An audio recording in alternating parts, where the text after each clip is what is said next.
Saat persidangan menghadirkan saksi-saksi, mulai muncul adu argumentasi dan perang narasi yang berujung saling menegasi. Kejujuran dan kecurangan menjadi pertaruhan di persidangan.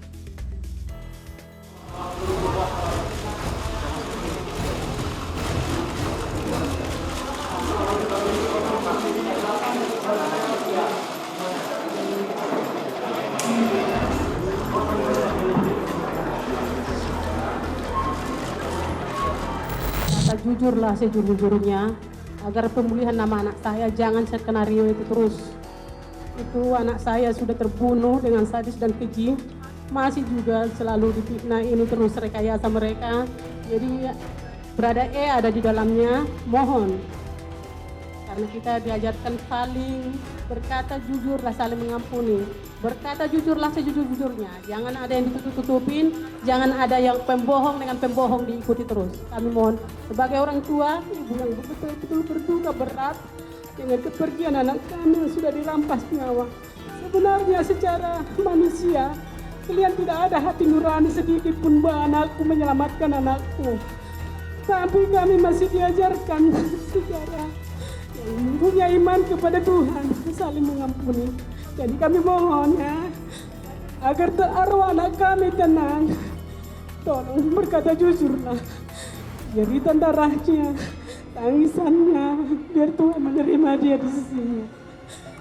Itu satu kerinduan orang tua yang mengasihi anaknya. Mohon berada ya, ini sebagai ibu, kamu juga punya ibu dan keluarga. Mohon berkata jujurlah anakku. Berkata jujur, jangan ada bohong-bohong, jangan ada tutup-tutup ini. Kejujuranmu itu adalah untuk menolong kamu. Cuma itu yang saya minta, kejujuranmu itu. Apa yang diperlakukan Verdi Sambo, apa yang diperlakukan Kuat Maruf dan RR, begitu juga dengan PC. Karena selama ini ya, Ibu PC selalu berbelit-belit.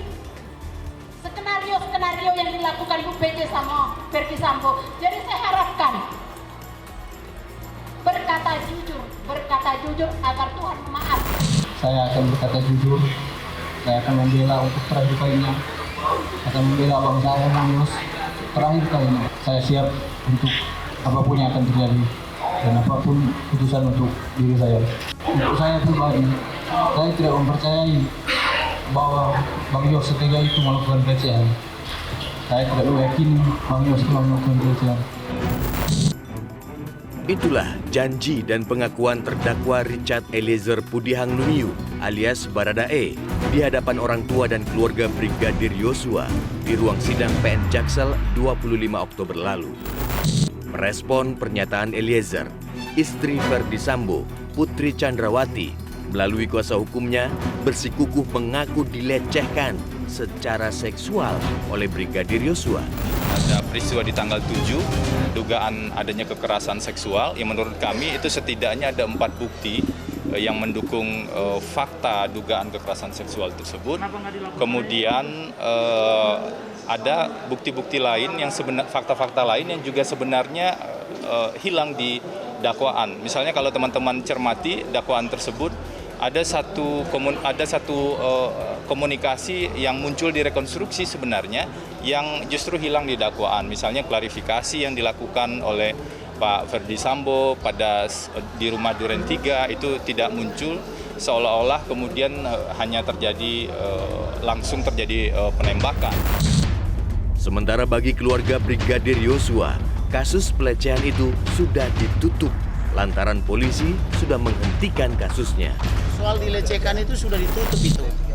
Karena mereka melaporkan pertama kali pelecehan tanggal 9 dan pembunuhan tanggal 8 itu sudah SP3. Dengan di SP3 itulah kepastian hukum. Artinya tidak ada tindak pidana pelecehan. Artinya pelecehan itu adalah omong kosong. Karena sudah dikatakan omong kosong atau tidak ditemukan pidananya, maka tidak boleh lagi kita mengatakan pelecehan. Tidak boleh lagi kita mengatakan almarhum mengancam membunuh.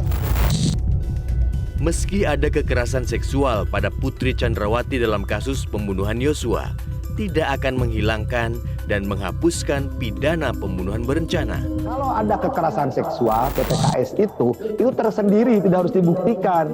Biarlah dorong Bapak untuk menjadikan perkara. Cuma kan pertanyaannya sekali lagi, nah siapa pelakunya gitu kan? Nah kan KM nggak mungkin, suaminya nggak mungkin, RR nggak mungkin gitu kan. Tinggal almarhum, kalaupun itu iya, sekali lagi, kalaupun itu iya, umpamanya iya dan benar 15 menit di ruangan, entah apa yang terjadi 15 di ruangan, ya jadikan perkara. Kalau di perkara yang kita hadapi sekarang adalah tidak ada tuh kekerasan seksual, hanya cerita untuk emak-emak, bapak-bapak untuk bikin gosip gitu. Wih, ada kekerasan seksual 15 menit di kamar. Ya itu selama itu tidak jadi dakwaan, ngapain diperbincangkan. Tapi yang sekarang kita hadapi itu bukan PPKS-nya, pembunuhan. PC ini didakwanya pembunuhan kok, bukan kekerasan seksual. Jadi dua perkara yang berbeda, jangan disatukan. Adu argumentasi dan perang narasi antara pihak terdakwa Putri Chandrawati, Brigadir Yosua, dan terdakwa Eliezer tidak berhenti di soal tudingan pelecehan seksual. Pengacara keluarga Brigadir Yosua bahkan menyebut Putri Chandrawati ikut menembak Yosua. Sana itu kan ada 3 tembakan, ada beberapa 3 peluru, ada 3 selongsong, ada yang buatan Jerman, ada yang buatan Austria, ada satu lagi itu buatan negara tetangga Ukraina itu loh. Nah jadi berdasarkan selongsong peluru dan jenis-jenis senjata inilah kita dapat informasi bahwa pelakunya 3. Tetapi benar apa tidak itu nanti hakim yang akan menilai. Yang jelas Barada atau terdakwa Barada Richard Eliezer membatalkan semua yang diterangkan oleh saksi, maksudnya saya, dibenarkan. Tidak hanya Eliezer, pihak Putri Chandrawati juga membantah kesaksian tersebut. Saya pikir semua harus mengacu ke bukti ya. Kami kemarin, karena informasi itu sudah beredar dan teman-teman media bertanya, kami bantah secara tegas. Kenapa kami membantah? Terkait dengan tuduhan Bu Putri yang ikut melakukan penembakan. Kenapa kami membantah itu? Kami juga menyimak, hakim juga ragu dengan keterangan yang disampaikan oleh Pak Kamarudin, karena ketika ditanya lagi oleh hakim, justru informasi yang tidak jelas yang muncul dalam proses persidangan kemarin. Klien kami menyampaikan bahwa yang menembak itu adalah Richard Eliezer dengan Ferdi Sambo. Ini kan permasalahannya adalah alat buktinya kan rusak, peluru-pelurunya rusak karena kan. Sementara itu, sehari setelah sidang terdakwa Eliezer, Majelis Hakim Pengadilan Negeri Jakarta Selatan menolak eksepsi 4 terdakwa kasus pembunuhan berencana Brigadir Yosua. Mengadili 1.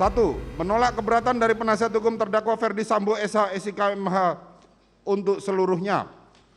Memerintahkan penuntut umum untuk melanjutkan pemeriksaan perkara nomor 796/2022 PN Jakarta Selatan atas nama terdakwa Ferdi Sambo SH SIK MH tersebut di atas. Mengadili 1. Menolak eksepsi tim penasihat hukum terdakwa. 2. Menetapkan pemeriksaan perkara nomor 797/B 2022 PN Jakarta Selatan atas nama terdakwa Putri Chandrawati dilanjutkan. Mengadili 1. Menolak eksepsi atau keberatan tim penasihat hukum terdakwa. 2. Menetapkan pemeriksaan perkara nomor 799/B 2022 PN Jakarta Selatan atas nama terdakwa Riki Rizal Wibowo. Menolak eksepsi dan atau keberatan dari tim penasihat hukum terdakwa. Menetapkan pemeriksaan perkara nomor 800/B 2022 PN Jakarta Selatan atas nama terdakwa Kuat Ma'ruf dilanjutkan.